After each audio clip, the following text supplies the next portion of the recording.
"2020. This Halloween, the plan was to do something big. Each year, I've been moving just a little further out into our front yard with decorations. Now, I'm not one of these big-time home haunt displays, not yet anyway. But I do enjoy building many of my own props, and I try to create new themes every Halloween. I don't know if you remember Halloween 2019. Happy Hallow! What the? My decorations were covered with snow like a scene from The Nightmare Before Christmas. Too bad I didn't go for that theme. Still, it was fun. 2020, I wanted to keep everything safe from the elements, so I made the decision to use our garage for the year's display. Unfortunately, Halloween 2020 once again turned out to be a very cold and somewhat rainy evening. Oh yeah, and there's a global pandemic going on. Well, it wasn't all for naught. I mean, I had a lot of fun creating it, and manning my laptop and working behind the projection screen in the back of the garage helped with social distancing. Be sure to click on my part 2 video, The Reveal, to see how it all came together. And of course, if you like this video, please hit the like button and subscribe. It helps me, and I'd love for you to grow with me on this channel. Okay, so let's jump into it. This Halloween's theme was traditional. I used black and orange decorations for my front porch, and I went with family-friendly classic monsters. I started by cleaning out the garage and hanging a heavy-duty fishing line across the garage and along the perimeter to serve as a clothesline. I then used dollar store black plastic tablecloths, laid them over the lines to hide the garage walls, and securely clipped them onto the line. Amazon boxes became materials for props.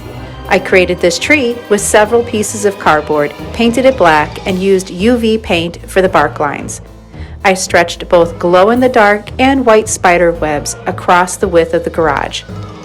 From my 2019 Season of the Witch display, I reused the PVC pipe door frame, but this time as a frame for my projection screen. I stretched chiffon fabric tightly across the frame and later steamed it to remove the wrinkles. This fabric served as my projection screen. Its sheerness allowed for transparency, so the props and lighting behind the screen could be visible. This made the projections appear to be standing in the center of the display. I already owned a few store-bought headstones, but I decided to make some more. I love the look of the New England headstones, so I copied their design. In the future, I'll add foam piece to the back of the cardboard for more realistic width, but for now, it'll only be seen from the front, so I left it as is. I also picked up some of these dollar store headstones. I painted over them to hide their glitter surface and aged them with patinaed colors. I took more dollar store black plastic tablecloths and spread them out over the garage floor and taped them down with duct tape. Inside some of our Amazon packages, I was lucky to find these foam pieces. I taped those down to the floor in front of my display and covered them with plastic tablecloths. This became the base for staking down this metal garden gate. After taping all my headstones with duct tape down to the cement floor of the garage, I had the idea of using glue spray on top of the plastic tablecloths. Then I had the kids rake the lawn and dump all the leaves on top of the tablecloths. We walked back and forth across the tablecloths, pressing all the leaves into place with the glue. Now the garage door could be open and the leaves did not blow away. This helped give my scene a realistic graveyard look. I had some scrap fabric that I laid out in front of a few headstones. I put plastic bags underneath the blankets to bulk them up. I then covered the fabric with dark brown burlap fabric and more leaves. This gave the graves a freshly dug look. Toward the back of the garage, next to our door leading into the house, was the control room.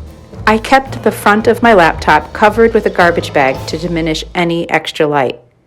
Originally, I had a small hole cut away for the projector beam to pass through, but I ended up needing more space, so I had to enlarge the pass-through. The projector itself was sitting higher up on a shelf behind my laptop, and it was placed on an angle from the hole so that the beam was not visible from the street. Everything was finally working well. Those are my pumpkins from 2019 Witch Display. Hello, boys. I added these smaller, softer motion light sensors with a reminder to curious viewers to view the display safely from the driveway. I had blue pop lights placed near the headstones and battery remote-controlled flickering candles. I also had green and blue string lights running along some of the props and candle lights clipped to parts of the garage wall. I think the contrast looks very spooky. Overall, this was such a fun project. I loved hearing the oohs and ahs from the little kids and from the big kids too.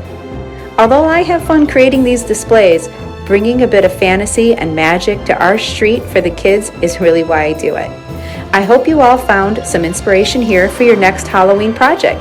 Let me know in the comments below if you have used projections for your displays, or if this video has inspired you to try. Whatever you do, I hope you always keep imagination in your heart and magic in your soul.